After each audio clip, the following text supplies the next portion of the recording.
شروع کرتا ہوں اس اللہ کے نام سے جس نے محبت اہل بیت اطہار علیہم الصلاۃ والسلام کی عظیم دولت سے ہمیں مالا مال کیا، اور درود و صلوات و سلام کا نذرانہ پیش کرتا ہوں محمد وآل محمد علیہم الصلاۃ والسلام کے حضور، جن کے نور سے یہ دو جہاں منور ہے۔ اللہم صلی علی محمد و آل محمد وعجل فرجہم۔ ناظرین، آپ دیکھ رہے ہیں پروگرام شہر لکھنؤ سے عادی ٹی وی کی اسکرین پر زندہ ہے حسین۔ اول ماہ محرم سے یہ پروگرام شروع ہوا، جو انشاءاللہ توفیق خداوندی اگر شامل حال رہی تو اختتام ایام عزائے ابا عبداللہ الحسین علیہ الصلاۃ والسلام تک جاری و ساری رہے گا۔ دین خدا کی مکمل اور مجسم تصویریں ہیں، اسوہ حسنہ ہیں محمد وآل محمد علیہم الصلاۃ والسلام، جن کی پیروی دنیا اور آخرت کی کامیابی و کامرانی کی ضمانت ہے۔ سوال پیدا ہوتا ہے کہ اپنے زمانے کے امام کی مدد کا حق کیسے ادا کیا جائے، نصرت امام کا شرف پانے کے لیے کس طرح کی زندگی بسر کی جائے، کاروان حق میں شامل ہونے کے لیے اور کشتی نجات کا سوار ہونے کے لیے کن خوبیوں کو اپنانے اور کن برائیوں سے دور رہنے کی ضرورت ہے۔ یہ ساری باتیں آج سنیں گے پروگرام زندہ ہے حسین میں۔ عنوان گفتگو ہے یزیدیت سے مقابلہ زبانی نہیں بلکہ عمل درکار ہے۔ اس موضوع پر گفتگو کریں گے ہمارے ساتھ ہمارے مہمان عالم دین حجت الاسلام والمسلمین عالی جناب مولانا سید صفی حیدر صاحب قبلہ، سیکریٹری ادارہ تنظیم المکاتب لکھنؤ۔ السلام علیکم ورحمۃ اللہ۔ علیکم السلام ورحمۃ اللہ وبرکاتہ۔ آپ کی اپنی ابتدائی گفتگو ہادی ٹی وی کے ناظرین سے۔ بسم اللہ الرحمن الرحیم۔ ایام ازاں ہیں، پروردگار عالم ہم سب کو توفیق دے کہ پورے سال زندگی کی وقتی ضرورتوں کی ادائیگی میں لگ کے ہم جو اس الہی ہدف کو بھول جاتے ہیں، جو ہماری زندگی کا اصل ہدف اور مقصد ہونا چاہیے، اور اسی میں انسان کی انسانی فلاح ہے اور دنیا اور آخرت کی نجات ہے۔ بحق ذکر کربلا و حسین پروردگار ہم سب کو توفیق دے کہ ان عزاداری کے سہارے اور اس ذکر حسین کے سہارے صرف یہ باتیں ہماری زبان سے جاری نہ ہوں، اور یا حسین اور لبیک یا حسین ہم صرف زبان سے نہ کہیں، بلکہ ہمارا پورا وجود اس طرح سے سج جائے کہ جو تمنا ہم ظاہر کرتے ہیں یا لیتنا کننا معکم فنفوز، اس تمنا کو ہم اپنی کوشش سے عملی جامہ دے سکیں اور وارث حسین کی غیبت کے دور میں بھی ان کی نصرت کا حق ادا کر سکیں اور بعد ظہور بھی ان کی خدمت میں حاضری دے سکیں انشاءاللہ تعالی آمین بحق آل طٰہٰ و یاسین۔ ناظرین، اسی طرح ہمارے ساتھ موجود ہے معروف نقاد ادیب جناب پروفیسر انیس اشفاق صاحب، جو سابق صدر رہ چکے ہیں شعبہ اردو لکھنؤ یونیورسٹی کے۔ السلام علیکم ورحمۃ اللہ۔ میں خوش آمدید بھی کہتا ہوں، ساتھ ہی ساتھ تعزیت اور تسلیت بھی پیش کرتا ہوں آپ کی خدمت میں۔ آپ سے بھی گزارش ہے کہ خود آپ کی اپنی ابتدائی گفتگو عادی ٹی وی کے ناظرین کے لیے ایام غم کی مناسبت سے یا کربلا کی مناسبت سے، کربلا کے حوالے سے ہم سننے کے لیے تیار ہیں۔ دیکھیے، جو محرم کے ابتدائی 10 دن ہیں وہ ہمارے لیے بڑی اہمیت کے حامل ہیں، بلکہ معنویت کے حامل ہیں۔ ان ابتدائی 10 دنوں میں ایک بڑے سوگواروں کے ایک بڑے مجمع کے سامنے خطابات ہوتے ہیں، واقعہ کربلا کی اہمیت و معنویت بتائی جاتی ہے، اس کے رموز عیاں کیے جاتے ہیں، اور عملی سبق حاصل کرنے کا اس سے سنہری موقع اور کوئی نہیں ہوتا۔ اس لیے یہ محرم کا مہینہ جو ہے یہ ہمارے لیے 2 طرح سے بہت ہی اہم ہے۔ ایک تو ظاہر ہے کہ عزائی مہینہ ہے، اور دوسرے یہ کہ یہی وہ مہینہ ہے کہ اس میں کربلا کی صحیح تعلیم کا انتقال ہم تک ہوتا ہے۔ جی ہاں۔ اور عام مجلسیں بھی ہوتی ہیں، ان میں بھی مومنین جمع ہوتے ہیں، لیکن جس جذبے کے ساتھ اور جس جوش و خروش کے ساتھ اس مہینے میں لوگ تعزیت کا اظہار کرتے ہیں مولا سے، اور نہ صرف تعزیت کا اظہار کرتے ہیں بلکہ یہ مجمع اور یہ خطیب اور یہ ذاکرین ایک بہت بڑا فرض ادا کرتے ہیں، تو یہ مہینہ ہمارے لیے مقدس بھی ہے، یہ مہینہ ہمارے لیے معتبر بھی ہے، یہ مہینہ ہمارے لیے بہت بامانی ہے، ہماری بصیرت میں، ہماری ذکاوت میں اضافہ کرتا ہے۔ اور جیسا میں نے عرض کیا کہ واقعہ کربلا جتنی بار محرم کا مہینہ آتا ہے اتنی بار واقعہ کربلا کی معنویت ہم پر زیادہ روشن ہوتی ہے۔ جی ہاں، بہت شکریہ۔ میں اپنی گفتگو شروع کروں اور موضوع کا ایک بار پھر سے آپ کے سامنے اعلان کر دوں کہ یزیدیت سے مقابلہ زبانی نہیں بلکہ عملی ہونا چاہیے۔ عمل درکار ہے۔ سید الشہداء اما عبداللہ الحسین علیہ السلام کا ساتھ دینے والے جو اصحاب حسینی تھے، ان کے ہاں صرف زبانی دعوے نہیں تھے بلکہ عملی میدان میں بھی ایک سے بڑھ کر ایک سرما تھے، ایک سے بڑھ کر ایک صحابی تھے جن پر خود ناز کیا ہے مولا امام حسین علیہ السلام نے۔ مول صاحب، آپ سے ایک سوال کرنا چاہتا ہوں۔ دو لفظیں ہم اکثر سنا کرتے ہیں اور سنتے چلے آ رہے ہیں، ایک لفظ یزیدیت، دوسرا حسینیت۔ ان دونوں میں کیا فرق ہے؟ یہ دو کردار ہیں یا دو ہستیاں ہیں؟ آج کے دور میں یزیدیت اور حسینیت کی شناخت کیوں کر ممکن ہے؟ یہ ساری باتیں اس ضمن میں اگر آپ بیان کر دیں تو ہم شکر گزار ہوں گے۔ ظاہر ہے کہ یہ دو کردار ہیں اور یہ کردار ہمیشہ حق و باطل کو پیش کرنے کے لیے رہے ہیں، جناب آدم سے لے کے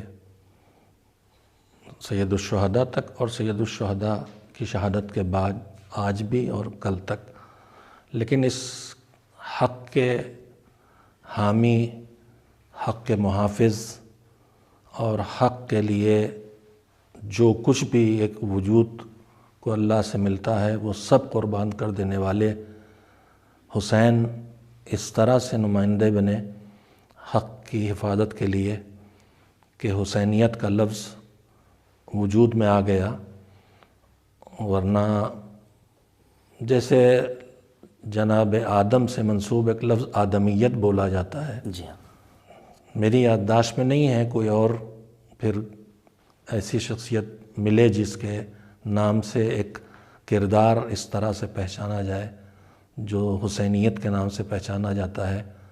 اور اسی طرح سے جیسے شیطان سے شیطنت کا لفظ وجود میں آیا ہے شر کی نمائندگی کے طور پر، اسی طرح سے شر کی نمائندگی کے طور پر یزیدیت کا جی ہاں، لفظ وجود میں آیا ہے۔ تو یزیدیت کا مطلب ہے شر ہی شر اور حسینیت کا مطلب ہے خیر ہی خیر۔ یہ دو کردار ہیں اور جو جتنا یہ دو خالص کردار ہیں، ایک شر ہی شر اور ایک خیر ہی خیر۔ اب اس کے بعد ہم جیسے لوگ ہیں جن میں ہو سکتا ہے جن کے وجود میں یزیدیت کا حصہ بھی پایا جاتا ہو، معاذ اللہ، اگر ظلم ہے تو وہ حسینیت تو نہیں ہے، وہ تو یزیدیت ہے۔ اگر خواہشات نفس کی پیروی ہے اس طرح سے کہ سارا نظام کچل جائے، حق مٹ جائے اور الہی نظام کو ختم کر دیا جائے مگر خواہشات نفس پہ عمل ہوتا رہے، منصب کے لیے، پیسے کے لیے، نام کے لیے، تو چاہے ہم لاکھ یا حسین زبان سے کہہ رہے ہوں لیکن یہ کردار سے تو بدبو یزیدیت کی آ رہی ہے۔ حسینیت کی خوشبو کا مطلب یہ ہے کہ پھر آدمی اپنے خواہشات نفس پر احکام خدا کو حاکم کرے، ظلم کسی سطح پر وجود میں نہ آنے دے۔ بہرحال یہ وہ موضوعات ہیں جن پر گفتگو ہوتی رہتی ہے۔ یہ دو کردار ہیں جی ہاں، اور یہ کردار تھے، ہیں اور رہیں گے یہاں تک کہ وارث حسین آئے اور زمین کو اس ہدف الہی کو پورا کرے جو اس پوری کائنات پر نظام حق کی حکومت، عدل انصاف کی حکومت ہے، تب یہ یزیدیت کا کردار ختم ہوگا انشاءاللہ۔ جی ہاں، اللہم عجل لولیک الفرج والعافیت والنصر۔ آپ سے حضور میں سوال کرنا چاہتا ہوں کہ موجودہ دور میں ہیں ایسے افراد، ہیں ایسے لوگ جن کے ہاں بظاہر زبانی دعوے بہت زیادہ ہیں، بس اوقات ہم لوگ خود بھی انہی چیزوں میں مبتلا رہتے ہیں، البتہ قرآن ہو یا تعلیمات اہل بیت، احادیث معصومین یا تاریخ یا سیرت معصومین، ہر جگہ ہم سے عمل کا مطالبہ کیا گیا ہے۔ یہ زبانی دعوے عمل کی منزل میں پہنچنے کے لیے کس حد تک معاون و مددگار ہو سکتے ہیں؟ کہ اس سے پہلے بھی میں نے عرض کیا تھا کہ یہ اس وقت ہمیں کربلا کے واقعے کی بہت سخت ضرورت ہے، اور یہ جو آپ نے دو لفظ استعمال کیے حسینیت اور یزیدیت، ایک منفی قدر ہے اور ایک مثبت قدر ہے۔ جی ہاں، ایک طرف شرحی شر ہے، ایک طرف خیر، ایک طرف اصرار ظلم ہے اور دوسری طرف انکار ظلم۔ واہ! تو یہ دو قدریں جو ہیں، ان قدروں کا مشاہدہ ہم نے کیا کہاں؟ کربلا میں۔ کربلا سے پہلے یہ دو قدریں اتنے نمایاں طور کے اوپر ہمارے سامنے نہیں آئی تھیں۔ اور جو میں نے بات کی آج کی کہ عصر حاضر میں اس وقت، میں نے پہلے بھی کہا تھا کہ اس وقت اس واقعے کی اور اس کی تعلیمات کی اشد ضرورت ہے، اور اس کو عملی طور پر نمایاں کرنے کی، جیسا آپ فرما رہے ہیں کہ اب دیکھیں آپ کہ ہم نہیں، جو شاعر کہہ رہا ہے اور ہمارے عقیدے کا شاعر نہیں کہہ رہا ہے، یہ ہمارے عقیدے کا شاعر نہیں کہہ رہا ہے۔ زمین کھا گئی کیا کیا بلند و بالا درخت، ہرا بھرا ہے جو اب بھی شجر حسین کا ہے۔ فرات وقت رواں دیکھ سوئے مقتل دیکھ، افتخار عارف صاحب کا، واہ! فرات وقت رواں دیکھ سوئے مقتل دیکھ، جو سر بلند ہے اب بھی وہ سر حسین کا ہے۔ تو یہ جو فرات وقت رواں ہے، یہ آپ کو بتا رہی ہے کہ اب بھی وہی سر بلند ہے، کوئی اور سر اس کے مقابل اس بلندی تک نہیں پہنچا۔ اور وہ اس بلندی تک کیوں پہنچا؟ انہی اقدار جو خیر کی اقدار ہیں، جو حق کی اقدار ہیں، جو باطل کے مخالف کی اقدار ہیں، ان کی وکالت کے ذریعے اور ان کے تحفظ کے ذریعے ہم وہاں تک، اس بلندی تک پہنچے ہیں۔ آج ہمارے معاشرے میں ہم دیکھ رہے ہیں کہ بہت کمی ہے۔ ابھی میں نے جوش کا ایک بند آپ کے سامنے بتایا تھا کہ کتنے شاکی ہیں، خود ان لوگوں سے وہ شاکی ہیں کہ جن کی یہ واقعہ، جن کی قومی میراث ہے، ان سے شاکی ہیں کہ وہ اس طرح کا مظاہرہ نہیں کر رہے ہیں جس طرح کا مظاہرہ انہیں کرنا چاہیے۔ صرف خطابت کے جوہر دکھا کر ہم واقعہ کربلا کی معنویت کو روشن نہیں کر سکتے۔ ہمیں دانشورانہ سطح پر، یہ پروگرام آپ کے کچھ ایسے بچے بھی دیکھ رہے ہوں گے کہ جن کی تعلیم انگریزی درسگاہوں میں ہوئی ہے، اور ان کو بھی سمجھنا چاہیے کہ دو الفاظ انگریزی میں بہت اہم ہوتے ہیں، ایک وزڈم اور ایک انسائٹ، ایک تعقل ہے اور ایک بصیرت۔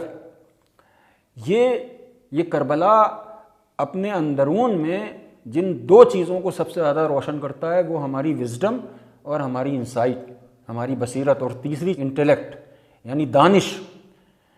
یہ دانش، بصیرت اور تعقل، یہ تین چیزیں ہیں۔ اب آپ کہیں کہ صاحب یہ تو دوسرا کہے کہ صاحب خیر و شر کے درمیان جنگ تھی، اس میں یہ آپ تعقل کو کہاں سے لے آئے اور دانش کو کہاں سے لے آئے، بصیرت کو کہاں سے لے آئے؟ تو ہم نہیں، انیس سے لے کے اور فیض تک آپ دیکھیں، جو جبر کا منکر ہے، کہتے نہیں کہ وہ منکر دین ہے۔ تو یہ کیا ہے؟ پاکستان میں فوجی حکومت کے خلاف جو لڑائی لڑی گئی، آپ کو پتہ ہے وہ شعروں کے ذریعے لڑی گئی اور وہ شاعری کے ذریعے لڑی گئی۔ فیض کا ایک مرثیہ امام ہے، اس میں انہوں نے جو حکومت وقت ہے، جو جابر حکومت وقت ہے، اس پر جو حملے کیے ہیں، وہ حملے کیے ہیں کربلا کی علامتوں کے ذریعے۔ کہ خلق نے ایک منظر نہیں دیکھا بہت دنوں سے، نو کے سنا پہ سر نہیں دیکھا بہت دنوں سے۔ تو اب سر جو ہے وہ نو کے سنا پہ نہیں بلند ہو رہا ہے، ہم مصلحت پسند ہو گئے ہیں، مصلحت کوش ہو گئے ہیں، ہم نے ان تعلیمات کو ایک طرف رکھ دیا ہے، اب ہم دنیاوی ہوس کی دوڑ میں شامل ہو گئے ہیں۔ تو ظاہر ہے کہ عملی نمونے آپ کہاں سے لیں گے؟ عملی نمونوں کے لیے تو آپ کو خود اپنے کردار کو ویسا بنانا ہوگا نا، جی ہاں، جیسا کربلا نے جس طرح کے کردار کی تعمیر کی تعلیم دی ہے، اس طرح کا کردار۔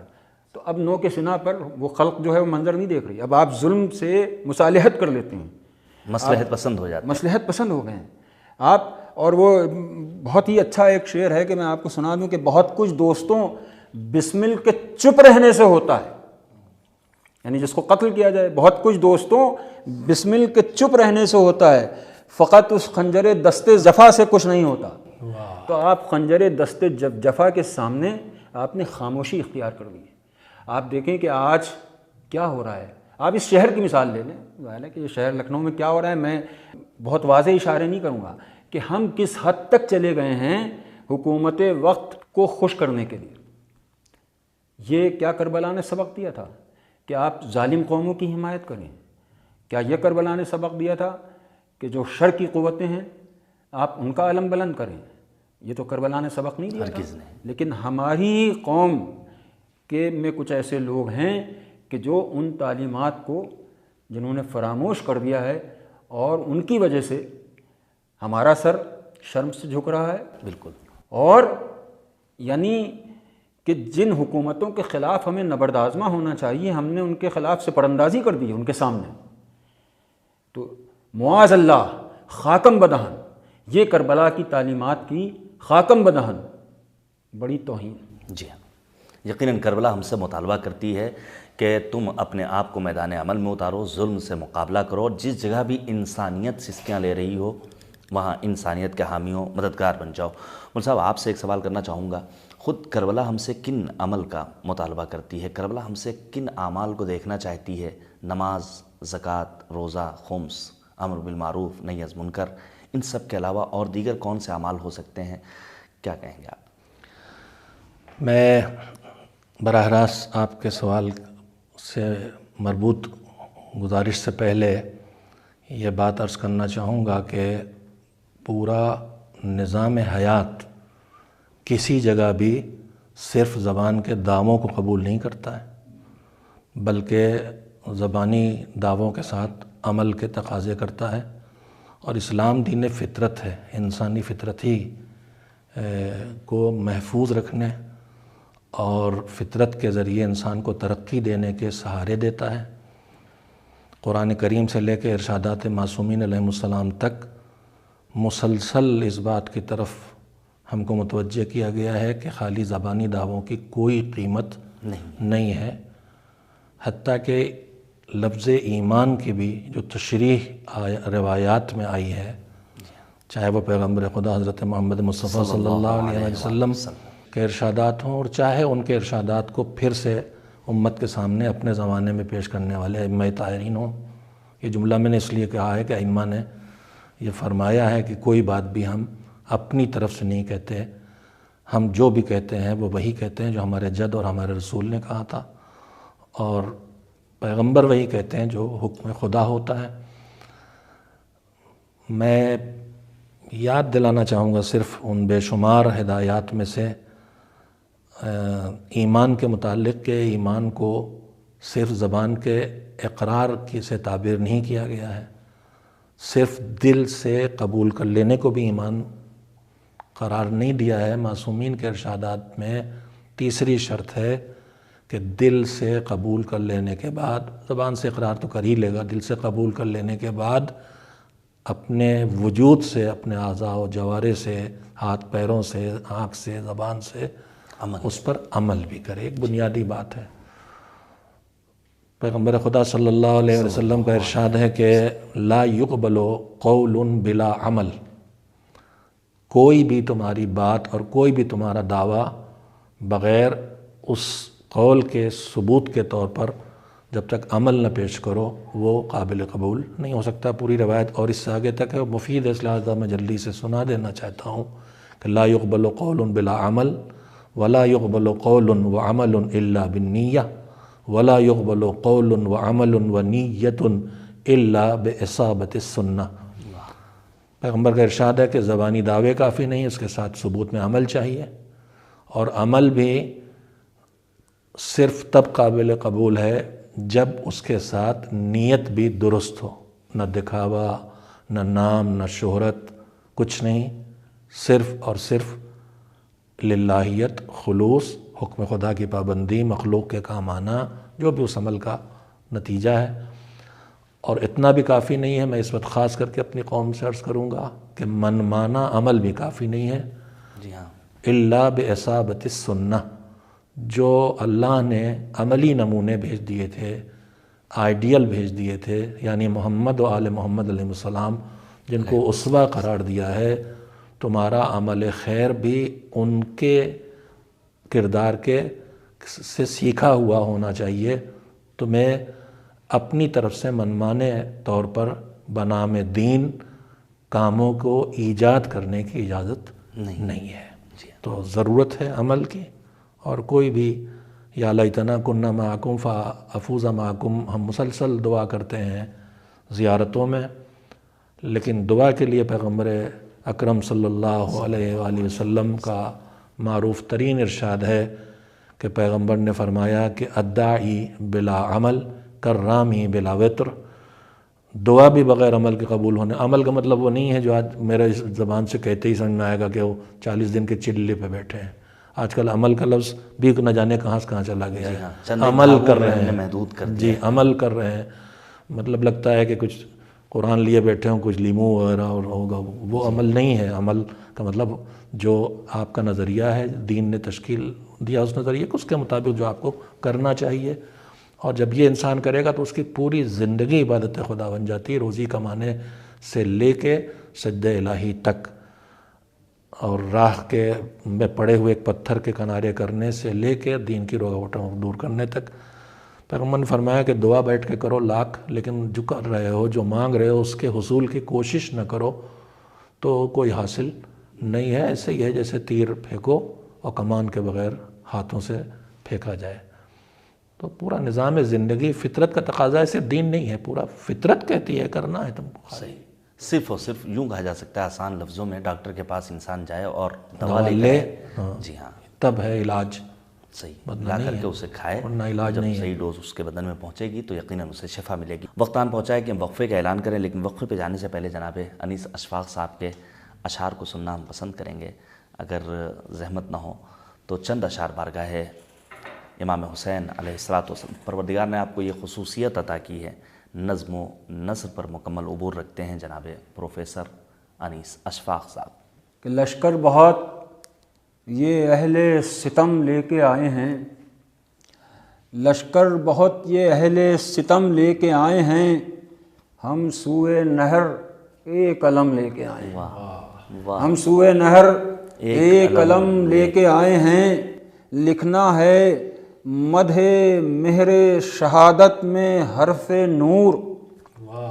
لکھنا ہے مدح مہر شہادت میں حرف نور. سو ہم فلک سے ایک قلم لے کے آئے ہیں. سو ہم فلک سے ایک قلم لے کے آئے ہیں. اور عرش عزا پہ چمکیں گے اشکوں کے ماہتاب. عرش عزا پہ چمکیں گے اشکوں کے ماہتاب. فرش عزا پہ دیدہ نم لے کے آئے ہیں. اور دل میں ہے کربلا تو نگاہوں میں ہے نجف. دل میں ہے کربلا تو نگاہوں میں ہے نجف. دو جنتیں جلوں میں بہم لے کے آئے ہیں. دو جنتیں جلوں میں بہم لے کے آئے ہیں. اور ہونٹوں پہ حرف حق ہے بدن میں لہو کی تاب. ہونٹوں پہ حرف حق ہے بدن میں لہو کی تاب. خوئے عراق و وضع عجم لے کے آئے ہیں. خوئے عراق و وضع عجم لے کے آئے ہیں. اور ان کی نظر میں لال و جواہر بھی ہیچ ہیں. ان کی نظر میں لال و جواہر بھی ہیچ ہیں. جو تیرے در سے دولت غم لے کے آئے ہیں. لشکر بہت یہ اہل ستم لے کے آئے ہیں، ہم سوئے نہر ایک علم لے کے آئے ہیں. جی ہاں ناظرین، یہ تھے جناب پروفیسر انیس اشفاق صاحب. ہماری گفتگو جاری و ساری رہے گی. وقت ہو چکا ہے زندہ حسین میں ایک بریک کا. دیکھتے رہیے ہادی ٹی وی. آج بھی زینب کی آتی ہے صدا بھائی حسین. آج بھی زینب کی آتی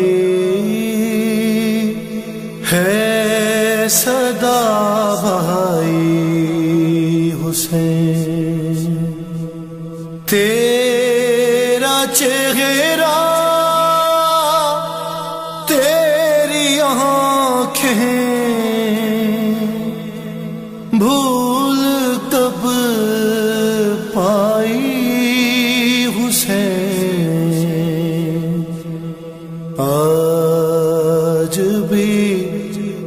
زینب کی آتی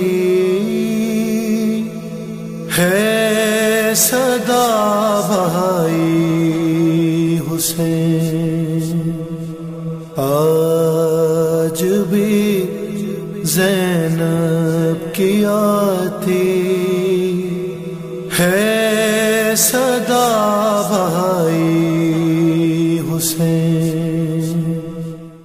اللہم صلی علی محمد و آل محمد۔ ناظرین، آپ دیکھ رہے ہیں پروگرام زندہ ہے حسین، شہر لکھنؤ کے ہادی ٹی وی اسٹوڈیو سے۔ امید کرتے ہیں اول ماہ محرم سے جو پروگرام آپ تک ہم پہنچا رہے ہیں یہ آپ کے لیے معاون و مددگار اور مفید بھی ہوگا حسینیت کو سمجھنے میں اور کربلا فہمی کے لیے۔ مالک کی بارگاہ میں یہی دعا کرتے ہیں کریم پروردگار ہمیں کربلا فہمی کا شعور مرحمت فرمائیے۔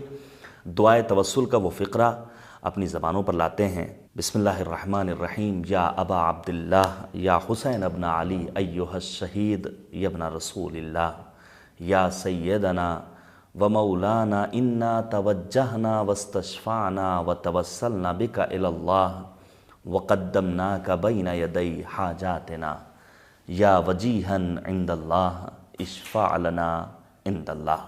معبود ہماری اس دعا کو اپنی بارگاہ میں قبول کرے، ہم دنیا میں امام حسین کی زیارت کرنے والوں میں شمار ہوں اور آخرت میں سید الشہداء ابا عبداللہ الحسین علیہ السلام کے شفاعت ہمارے شامل حال ہو۔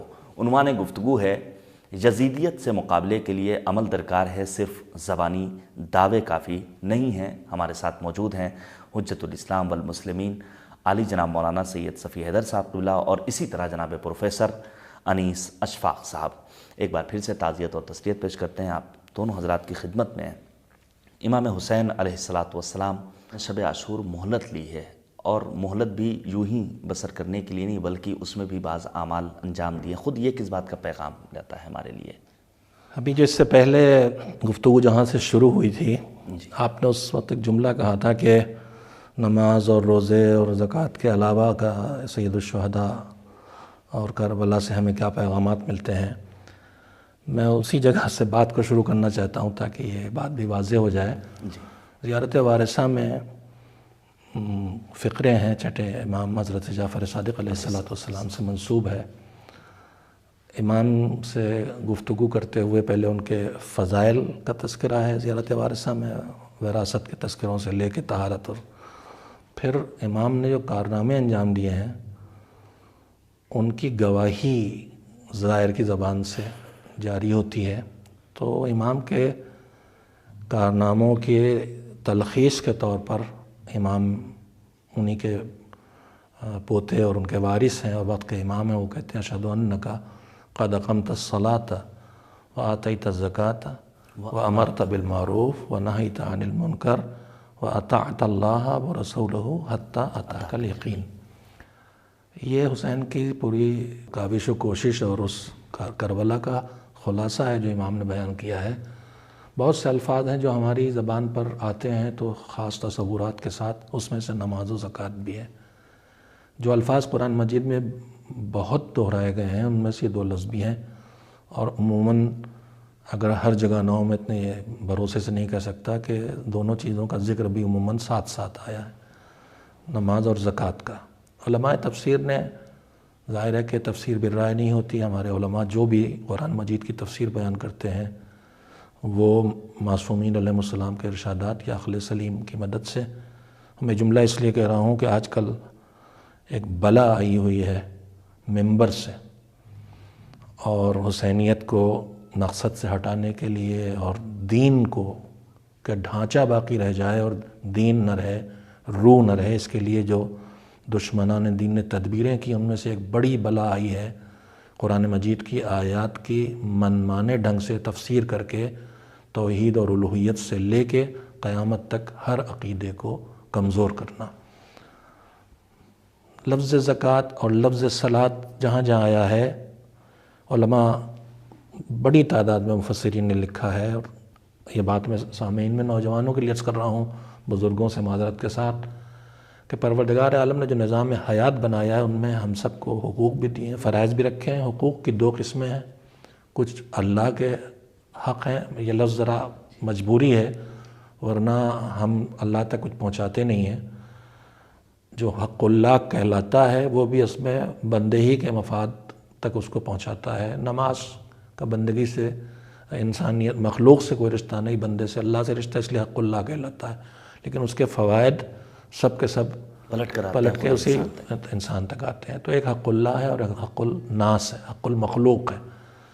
قد اقمت الصلاۃ وآتیت الزکاۃ، شاید ان دونوں کی طرف تعبیر ہو کہ حسین کا کام یہ ہے کہ انہوں نے حقوق خدا بھی ادا کیے ہیں اور حقوق الناس بلکہ حقوق مخلوق خدا ادا کیے ہیں، اور یہ دونوں کام ہیں انفرادی سطح پہ آدمی یہ کام زندگی میں کرتا رہے۔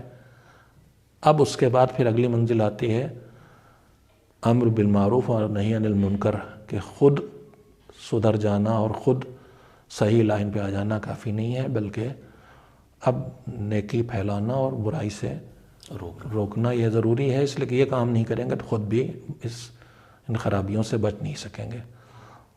تو دو قسمیں ہوئیں انفرادی ذمہ داریوں کی، اور پھر دو قسمیں ہو گئیں اجتماعی ذمہ داریوں کی، اور ان میں سمٹ کے پوری زندگی آ جاتی ہے اگر غور کیا جائے۔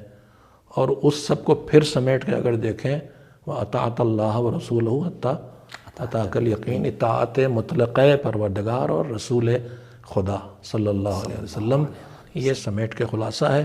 اب اس کے بعد حسینی، کربلائی، علوی، محمدی، سب کوئی بھی لفظ ہو اس کی ذمہ داری یہ ہے کہ وہ یہ دیکھے اس وقت میری ذمہ داری کیا ہے اور مجھے اس ذمہ داری کو ادا کرنا ہے۔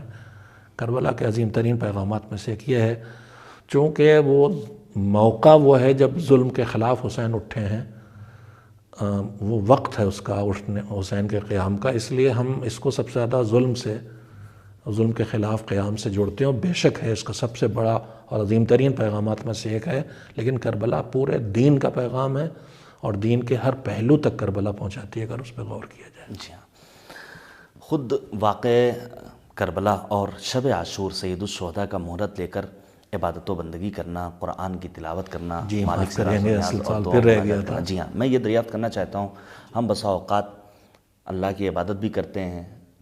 پڑھیے قرآن کریم میں ناظرین، پروردگار نے اپنے بندوں کو، مالک نے 3 حصوں میں تقسیم کیا۔ مصیبت میں جب انسان مبتلا ہوتا ہے، اذا مسہ الشر جزوعا، بسا اوقات انسان اللہ سے اپنا رشتہ توڑ لیتا ہے، ذرا سی کوئی مصیبت آئی۔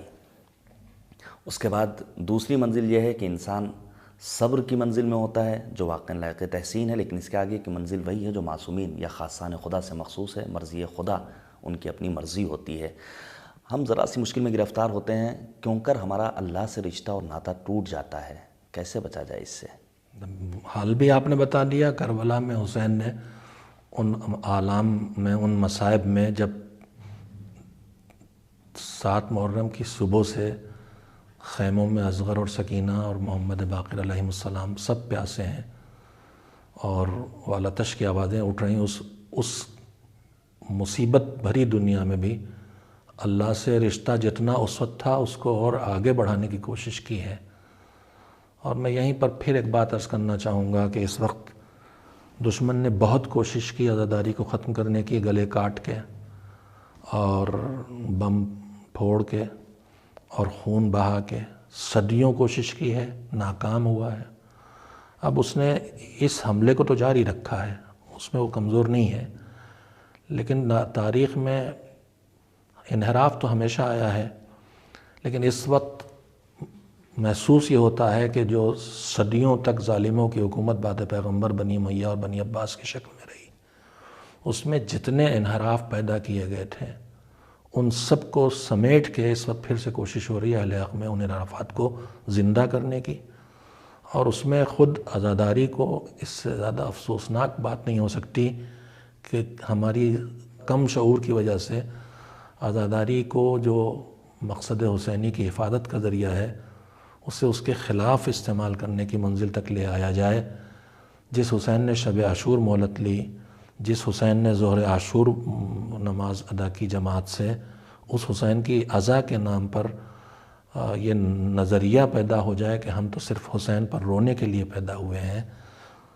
میں بات آئی ہے تو کہہ دیتا ہوں، جس روایت کو اس بات کی بنیاد بنایا جاتا ہے، ایک تو روایات آیات کے مقابلے میں نہیں لائی جاتی، اور پیغمبر خدا صلی اللہ علیہ وسلم نے اور سب نے معیار دیا ہے کہ جو ہمارے نام سے منسوب کوئی بات بھی ہو اور قرآن سے ٹکرائے تو اسے دیوار پہ مار دو۔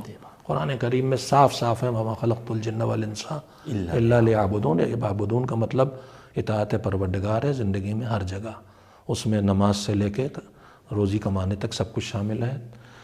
لیکن اب اس کے لیے ایک روایت کو سہارا بنایا جاتا ہے کہ شہادت کی خبر جب سیدہ سلام اللہ علیہا کو ملی تھی حسین شہید ہوں گے، اور بی بی نے سوال کیا تھا کہ اس وقت ہم میں سے کوئی زندہ ہوگا کہ نہیں، اور حضور نے بتایا نہیں، تو بی بی نے فوراً پوچھا کہ پھر حسین پہ گریہ کون کرے گا؟ حسین پہ گریہ کی کوئی بڑی اہمیت ہے، تبھی تو یہ تمنا ظاہر کر رہے ہیں شہزادی، ورنہ فطری باتیں ہیں، جو ہوگا وارث اس وقت روئے گا۔ لیکن اس وقت سید المرسلین نے جو جواب دیا تھا وہ یہ تھا کہ میری امت کے بزرگ ان کے بزرگوں پر روئیں گے، میری امت کے جوان، میری امت کی عورتیں روئیں گی۔ لیکن اسے پیش ان لفظوں میں کیا جاتا ہے اللہ ایک قوم کو پیدا کرے گا۔ میں تمام اہل فکر سے، تمام اہل علم سے اور تمام عزاداروں سے عرض کرنا چاہتا ہوں، الگ سے کسی قوم کے پیدا کرنے کا تذکرہ نہیں ہے اس روایت میں۔ میری امت کے لوگ حسین پر روئیں گے، ان کے بوڑھے، ان کے جوان، ان کی عورتیں۔ پیغمبر کی امت کون ہے؟ جو پیغمبر کے راستے پہ چلے، جو قرآن اور اہل بیت دونوں اس کے ہاتھوں میں ہوں۔ صحیح۔ یقیناً یہ تبھی ممکن ہے جب ہم میدان عمل میں اپنے آپ کو اتار دیں اور واقعی معنی میں خود کو امتی بنا لیں، اور نبی اعظم ختمی مرتبت حضرت محمد مصطفیٰ صلی اللہ علیہ وآلہ وسلم کے نواسے سید الشہداء ابا عبداللہ الحسین علیہ السلام کے واقعی عزادار بن جائے۔ آپ سے جناب پروفیسر انیس اشفاق صاحب ایک سوال کرنا چاہتا ہوں، وہ یہ کہ اگر آپ سے دریافت کیا جائے عزاداری عمل کے ہمراہ مطلوب ہے، اس سے آپ کیا سمجھتے ہیں؟ بالکل، عمل کے بغیر تو کوئی سوال ہی نہیں اٹھتا۔ عزاداری کا یعنی مقصد ہی نہیں کوئی رہ جاتا۔ امام باڑے سجانا اور تعزیہ رکھنا اور طاقوں کو روشن کرنا یہ تو اس کے ظواہر ہیں، لیکن سوال یہ ہے کہ یہ جو علامتیں ہیں یہ تو ہم علامتوں کے طور پر ساری چیزوں کی آرائش کرتے ہیں، اپنے امام باڑے سجاتے ہیں، ان کو بارونق بناتے ہیں، لیکن یہ ان میں سے ہر چیز جو چراغ ہم طاق میں روشن کرتے ہیں، جو تعزیہ ہم رکھتے ہیں، جو علم ہم سجاتے ہیں، یہ سب علامتیں ہیں، اور ہر ان میں سے ہر شے ہر قدر کی علامت ہے۔ تو عمل کے بغیر تو یہ ہے ہی نہیں۔ دیکھیں، میں آج جو شعر آپ کو سنا رہا ہوں وہ اپنے عقیدے کے شعراء کے شعر نہیں سنا رہا ہوں، میں ایک دوسرے عقیدے کے شاعر کا شعر آپ کو سنا رہا ہوں کہ اس قافلے نے دیکھ لیا کربلا کا دن، اب رہ گیا ہے شام کا بازار دیکھنا۔ تو اب آپ یہ دیکھیں ذرا سا کہ اس نے عمل کا سبق دیا کس طرح۔ میں نے صحافیوں کے ایک جلسے میں جب یہ بات کہی تو لوگ چونک گئے کہ دنیا کی پہلی صحافی جو ہیں وہ جناب زینب ہیں۔ صحافت کی تعریف کیا ہے؟ نشر و اشاعت، اور آج تو صحافت کی تعریف بدل گئی ہے، نشر و اشاعت یعنی مثبت اشیاء کی۔ تو نشر و اشاعت کا یہ کام کس نے کیا؟ جناب زینب نے۔ اگر کربلا کے بعد شام کے بازار تک کا سفر نہ ہوتا تو آج وہ پیغام اس طرح سے ہم تک پہنچتا۔ پھر آئیے دربار یزید میں۔ دربار یزید کا وہ بہت ہی مشہور واقعہ ہے کہ جب تشت پر سے کپڑا ہٹا کر یزید نے امام سے پوچھا کہ زین العابدین تمہیں کیسا لگ رہا ہے کٹے ہوئے سر کی طرف، تو کیا فرمایا امام نے؟ کیا تو اب بھی نہیں سمجھا کہ موت ہماری عادت اور شہادت ہماری فضیلت ہے؟ تو یہ جناب، اور جانے دیجئے اس کو، اقبال جن کی فارسی شاعری میں یہ مصرع موجود ہے کہ رمز قرآن از حسین آموختیم، قرآن کا رمز میں نے کس سے سیکھا؟ امام حسین سے۔ اور دوسری طرف کیا کہہ رہے ہیں؟ عمل کی بات ہے نا، تو اقبال کی تو پوری شاعری عمل کی شاعری ہے، اور وہ اسی عمل کو روشن کرنے کے لیے مثالیں کہاں سے لا رہے ہیں؟ عملی مثالیں لا رہے ہیں۔ جی ہاں۔ جسے نانے جویں بخشی ہے تو نے، اسے بازوئے حیدر بھی عطا کر۔ تو یہ جو ابھی آپ فرما رہے تھے کہ آپ ممبروں پر بیٹھ کر خدابت کے جوہر دکھا کر، امام باڑے سجا کر، طاقوں میں چراغ روشن کر کے صرف آپ ایک رسم ادا کریں گے، اگر ان کے درمیان سے وہ عمل غائب ہے جس عمل کے لیے یہ تمام چیزیں علامتوں کے طور پر آئی تھیں، تو بیکار ہے، وہ فائدہ نہیں ملنے والا ہے جو چاہیے۔ اور سب سے بڑی بات یہ کہ جو چراغ آپ طاق میں روشن کر رہے ہیں وہ آپ کے دل میں روشن ہونا چاہیے۔ حق کا وہ چراغ جو علامت کے طور پر آپ طاق میں روشن کر رہے ہیں، وہ اس چراغ کی پہلی جگہ جو ہے وہ آپ کا دل ہے، وہاں اس کو روشن ہونا چاہیے۔ جب وہ وہاں روشن ہوگا تب آپ عمل کی طرف مائل ہوں گے، اور جب وہاں خاموش ہوگا تو آپ بے عملی کی زندگی گزاریں گے۔ تو یہ جناب عالی عمل کے بغیر تو ہے ہی نہیں۔ اور آخری بات یہ کہ بھئی پورا سبق عمل کا ہے، اس واقعے میں سارا سبق عمل کا ہے، یعنی پورا ایک وہ ہے کہ یہ لنگر کہاں ناتواں کھینچتے ہیں، کہاں پائے عابد، انیس کا سلام ہے۔ آپ یہ سمجھے کہ یہ ناتواں لنگر کیوں کھینچ رہا ہے، یہ زنجیر توق و زنجیر پہن کر یہ سفر کیوں جاری ہے؟ تھک کے بیٹھ جاتے، لیکن تھک کے تو نہیں بیٹھے۔ یہ بعد کربلا جو ہے، یہ جو عمل ہے، اس عمل نے کس طرح سے تشہیر کی ہے، کس طرح سے پھیلایا ہے، اور کس طرح حق کو نمایاں کیا اور حق کو دوسروں تک پہنچایا ہے۔ تو پہلی یعنی کربلا، ورود کربلا سے لے کر اور قتل امام تک، اور قتل امام کے بعد دربار یزید تک ایک متحرک عمل نامہ ہے کربلا۔ صحیح۔ کربلا تحرک چاہتی ہے، کربلا چاہتی ہے کہ انسان اپنے وجود میں جمود پیدا نہ ہونے دے، بلکہ ہمیشہ متحرک رہے۔ دھیرے دھیرے وقت اختتام کی منزلوں تک پہنچ گیا ہے۔ آپ سے میں درخواست کروں گا، خود پروگرام زندہ ہے حسین کے حوالے سے کوئی بات ناظرین کے لیے، بالخصوص جوانوں کے لیے کوئی پیغام، ایک مبلغ ہونے کی حیثیت سے پوری دنیا میں آپ جانے بھی جاتے ہیں، پہچانے بھی جاتے ہیں، یقیناً آپ کی ذمہ داریاں بھی سنگین ہیں، ہم سننا چاہیں گے آپ کی زبانی۔ خود یہ جملہ زندہ ہے حسین، یہ ہمیں زندگی دیتا ہے، اور یہ ان کا کارنامہ ہے کہ وہ صدیوں کے بعد بھی زندہ ہیں اور قیامت تک زندہ رہیں گے۔ اب اس زندگی سے ہم کتنی زندگی لیتے ہیں، اور وہ زندگی جو حسین کی جیسی زندگی ہو، اس زندگی کا میں بار بار وہی دہراؤں گا کہ اس زندگی میں ظلم نہیں ہوگا، اس زندگی میں دوسروں کے ساتھ بدسلوکی نہیں ہوگی، اس زندگی میں حقوق کی تباہی نہیں ہوگی، اس زندگی میں احکام خدا کی طرف سے لاپرواہی نہیں ہوگی، اس زندگی میں اپنے خواہشات کو حکم خدا پر اور انسانیت پر ترجیح نہیں دی جائے گی۔ میں اپنے جوانوں سے خاص کر کے کہوں گا، عزا کی رونق تم سے ہے، عزاداری کی خوشبو تمہارے وجود سے آتی ہے، ان مجلسوں میں تمہاری قوت ہے جو ان فرش عزا کو بچھانے سے لے کے اور آباد کرنے تک کام آتی ہے۔ یہ جلوس ہائے عزا تمہاری نیت اور تمہارے دل کے جذبے کا ثبوت ہے۔ اللہ نے تمہیں جو طاقت دی ہے وہ سب سے زیادہ ہے، لہذا میں جوانوں سے کہوں گا حسین کو یاد کرنے کے ساتھ ساتھ، ذکر حسین کے ساتھ ساتھ فکر حسین بھی بسائیں ذہنوں میں، دماغوں میں، اور مقصد حسینی کو پیش نظر رکھیں اور دین کو زندہ رکھیں، اپنی ذات سے لے کے معاشرے پر دین کی حکومت قائم ہو۔ یہی حسینی عزاداری ہے اور اس کا یہی مقصد ہے اور یہی اس کا ثمرہ ہے، اور یہ ہم کر سکے تو انشاءاللہ قدم قدم پر ان کی محتاج ہیں، اور ہر قدم پر ان کا توسل بھی کام آئے گا اور ان کی شفاعت بھی نصیب ہوگی انشاءاللہ تعالی۔ انشاءاللہ۔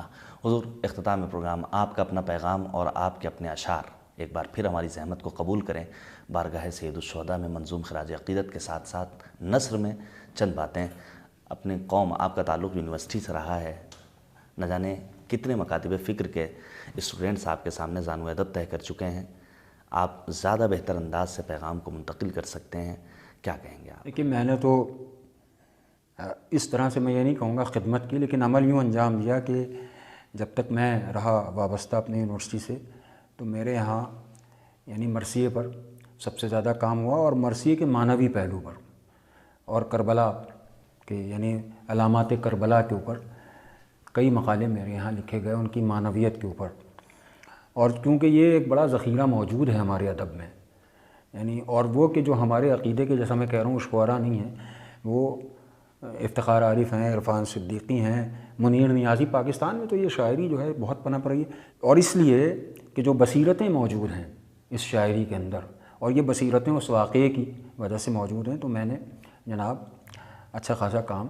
کیا۔ تو یہ ایک بہت بڑی دولت ہے ہمارے پاس، جیسا میں نے شروع میں عرض کیا کہ دوسروں کو جس دولت کی تمنا رہتی ہے اس کا خزانہ ہمارے پاس موجود ہے۔ واہ، خزانہ ہمارے پاس موجود ہے، اور یہ خزانہ کبھی خالی نہیں ہوگا۔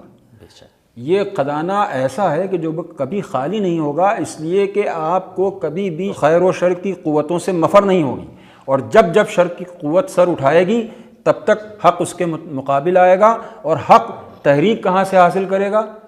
کربلا کے واقعے سے۔ تو یہ ایک ایسی نہ ختم ہونے والی دولت ہے جو ہمارے درمیان موجود ہے، تو ہم جتنا بھی اس پر فخر کریں کم۔ 2-3 شعر یا کوئی ایک شعر اختتام؟ کہ چلا تھا ظلم بجھانے پیمبری کے چراغ، چلا تھا ظلم بجھانے پیمبری کے چراغ، پیمبری کے چراغ، مگر ہواؤں نے گل کر دیے اسی کے چراغ، واہ، مگر ہواؤں نے گل کر دیے اسی کے چراغ، اور بھٹک نہ جائیں کہیں رہ روانے جادہ حق، بھٹک نہ جائیں کہیں رہ روانے جادہ حق، سحر نے رکھ دیے رستے میں راستی کے چراغ، واہ، راستی سحر نے رکھ دیے رستے میں راستی کے چراغ، اور جو تیرے شعلہ انکار سے ہوا روشن، جو تیرے شعلہ انکار سے ہوا روشن، نہ اس چراغ کے آگے جلے کسی کے چراغ۔ اور آخری شعر ہے کہ بہت غرور تھا باطل کی سلطنت پہ جسے، بہت غرور تھا باطل کی سلطنت پہ جسے، بجھے تو پھر نہ جلے اس شہنشہی کے چراغ۔ واہ، واہ، سبحان اللہ۔ میں شکر گزار ہوں آپ دونوں حضرات کا، بڑا قیمتی وقت آپ حضرات نے ہمیں دیا ہے۔ امید کرتے ہیں انشاءاللہ جب کبھی ہم اسی طرح یاد کریں گے آپ ضرور نحیف سی آواز پر لبیک کہیں گے۔ ہادی ٹی وی کی انڈیا یونٹ آپ کی صمیم قلب سے شکر گزار ہے، بہت بہت شکریہ۔ ناظرین، آئیے اختتام کے موقع پر بارگاہ سید الشہداء میں حاضری درج کرائی جائے اور عرض کیا جائے، آقا آپ کی عزاداری سے ہمارے اندر آپ کی تعلیمات پر عمل کرنے کا جذبہ پیدا ہو، اور ہمارا عمل ہمارے حسینی ہونے کا ثبوت دے انشاءاللہ تعالی۔ اپنی دعاؤں میں ہم سب کو یاد رکھیے گا۔ آراء، نظریات کا اور تجاویز کا ہمیں انتظار رہے گا۔ مجھ ناچیز حیدر عباس کو اجازت دیجیے، خدا حافظ۔